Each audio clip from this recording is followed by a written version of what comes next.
Boise State at Nevada. Marco, who do you like? RJ, this is one of the rare occasions where we always tape midweek, and things generally don't change.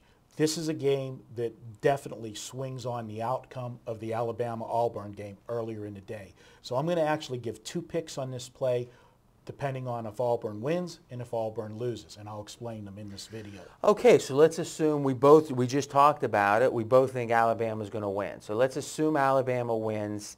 What's your handicap in that case? In that case, if Alabama wins, I like Nevada plus the points. And the reason for that is... What now? I like Nevada plus the points. All right, so let's think. I didn't know your pick. I about did a double take there. Let's think about that. So Auburn loses, which means that Boise has a clear path to the national championship, and you want to fade Boise. Yes, I do.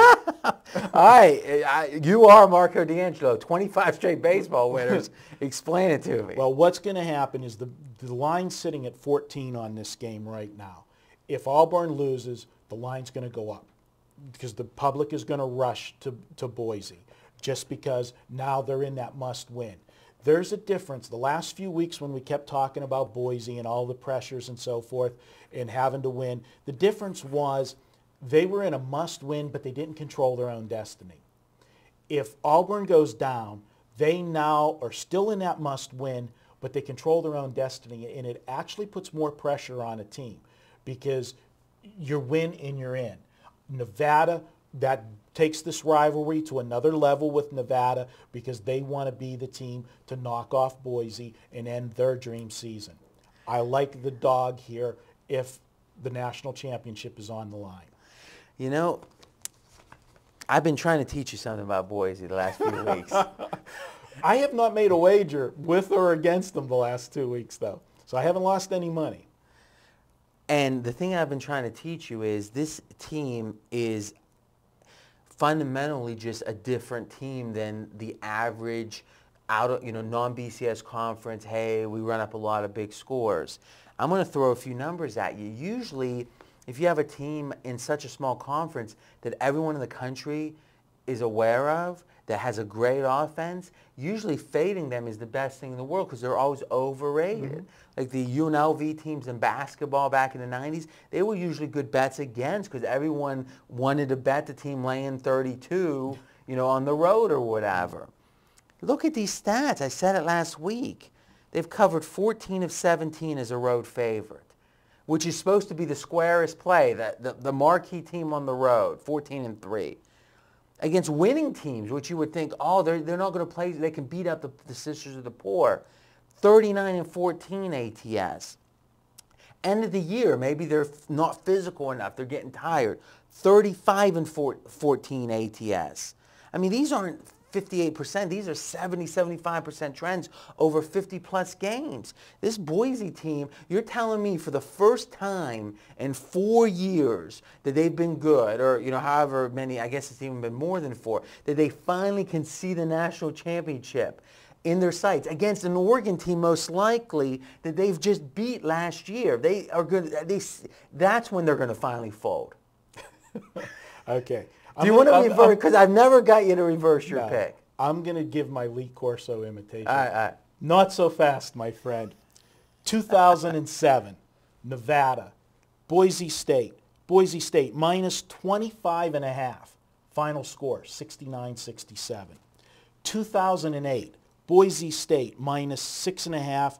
They only won 41-34. They were in a dogfight. They did cover by a half, but they were in a dogfight with Nevada. You know a team is good when they cover, you're pointing it out as an underperformance. Boise State last year, minus 12, 44-33. They didn't cover.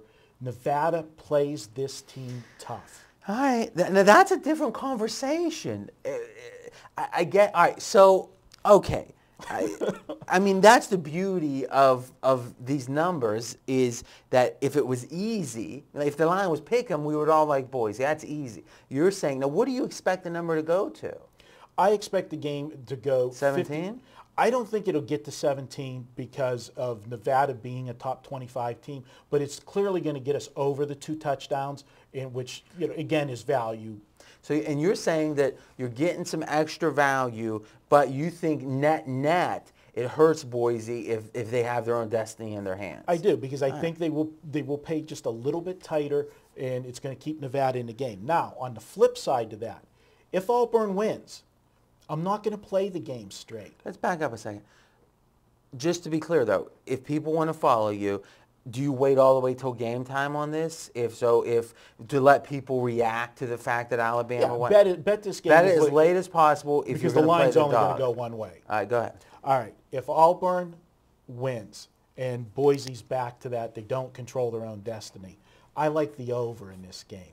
And based on what I just rattled those scores off to you between Boise and Nevada. Nevada knows how to score on this team. Nevada has an offense that's very potent and is going to put up points. And I think this will become a track meet type game where Boise, again, then you flip back to the style point issue where they're going to keep trying to put up style points. So if Auburn wins, take the over. If Auburn loses, take the dog, Nevada. Now, I do like your theory on the over if they need more style points. I actually do like that. That makes a ton of sense. I'm going to make a couple quick points here.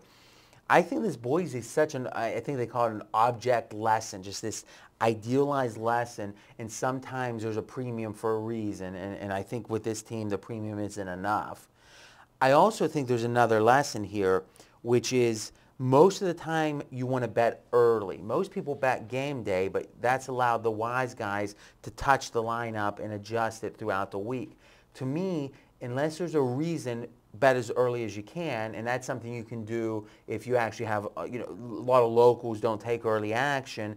Pregameaction.com, you can actually get online books, and there's really good deals, and they're trusted and all that. I think generally bet as early as you can.